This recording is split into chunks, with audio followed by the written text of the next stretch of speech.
Hi, parents. Hey, welcome to the weekly newsletter. Here's what we've been up to this week. Hi parents, I'm so sorry I forgot to send pictures of the roller coasters, but let me give you a visual picture that you can think of right now. We had 6 or 7 roller coasters in the room, desks all cleared out, and there's just a big open area in the room where the roller coasters were. And we had books that were stacked up and marbles going flying down and hitting into each other, into other marbles. Ask your kids if you want to know more. We are having another experiment coming up next week on motion and speed that has to do with roller coasters, and this time we're going to do hills involved, so it should be pretty interesting. In math, we just finished up our unit on metric and customary units, and we're now moving on to area and perimeter real quick before we move on to FSA. Oh, hey. So, in reading this week, we have been super busy with reading different types of informational text. We've also kind of changed up our little reading area, if you can see. We've got some comfy spots to work around the room. Anyways, so we've been reading informational text, historical text, scientific text, and technical text, and we've been looking for relationships, specifically cause and effect relationships. Today we read a lot about sea turtles and the cause and effect relationships that they have in their lives. So we actually got to immerse ourselves with a 360 view of being underwater with sea turtles, and it was really cool. Ask your kids about it. So we've been doing that in reading. We'll continue working on that next week as well with a test on Thursday. In social studies, we have been studying World War I, the Great Depression, and World War II. So we have used Brain Pop in our studies weekly a lot.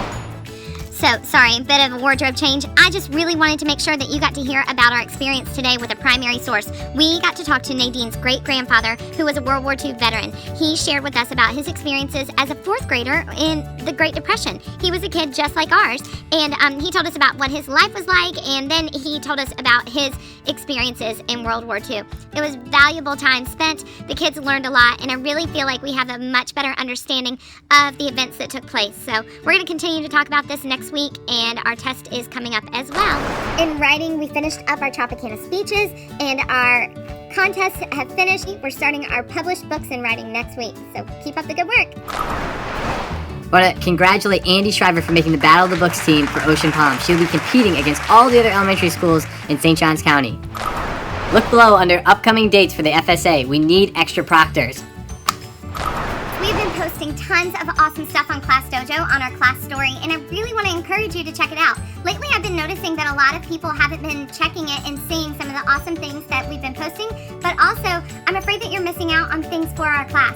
Last week, I posted a ton about our Tropicana speech project, and it seemed like only about half of the parents were actually checking to find out what was going on. So please make sure that you're checking Class Dojo, if not daily, at least every other day.